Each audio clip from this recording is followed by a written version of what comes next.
யார் போய் ஒரு மனிதர்கிட்ட ஒரு மனிதரை போட்டு கொடுத்து ஒரு பொருளை பெற்றுக் கொள்கிறார்களோ அவர் நரகத்துடைய ஒரு கங்கை தான் என்ன செய்வார், வாயில போடுறார். சொல்லுவாங்க போய் என்ன செய்வாங்கன்னா அவருக்கு ஒரு ஆளை வெறுப்பு இருக்கும். முதலாவது ஆரம்பிக்கிற அந்த வெறுப்புல தான். அவர் உண்மையிலே வெறுப்பானவராக இருக்கலாம். ஆனா அவர்கிட்ட சாதிக்கிறதுக்கான முதலா போடனே உங்களுக்கு அந்த சப்ஜெக்ட் தெரியுமா அப்படின்னு என்ன சப்ஜெக்ட் போட்டோன்னே அவர் மனசுல என்ன செய்யும், யாரோட வெறுப்பும் அவனை பத்தி பேசினா வெறுப்பா பேசினா கொஞ்சம் இருக்கு, இவர் வேணும்னு தான் பேசுறான்னு அவருக்கு வழங்கு. ஆனா அந்த வெறுப்பானவனை பத்தி பேசுறதுல ஒரு இன்ட்ரெஸ்ட் என்ன செய்யிருக்கும். யாரை விருப்பமா இருந்தா பாராட்டி விடுறது அவர்கிட்ட போய், சரியா அவங்களுக்கு அவருக்கு நல்லா தொடர்பாமே அப்படின்னு சொல்லி அதை ஆரம்பிச்சு விடுறது. ரசூலுல்லாஹ் சொன்னா இவங்க நரகத்துடைய ஒரு கட்டிய வாயில போட்டுக்கிறாங்க.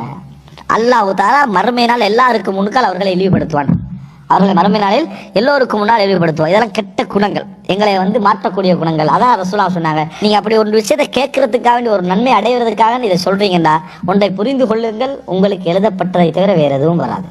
உங்களுக்கு எழுதப்பட்டதை தவிர வேற எதுவும் வராது. உங்களுக்கு ஒன்று கிடைக்கணுமா நியாயமா பேசுங்க, அல்லாஹ் கிடைக்கணும்னு தான் கிடைக்கும். உங்களுக்கு ஒன்று கிடைக்காதா நீங்க எவனை போட்டு கொடுத்தா என்ன செய்யாது, உங்களுக்கு கிடைக்காது அப்படின்னு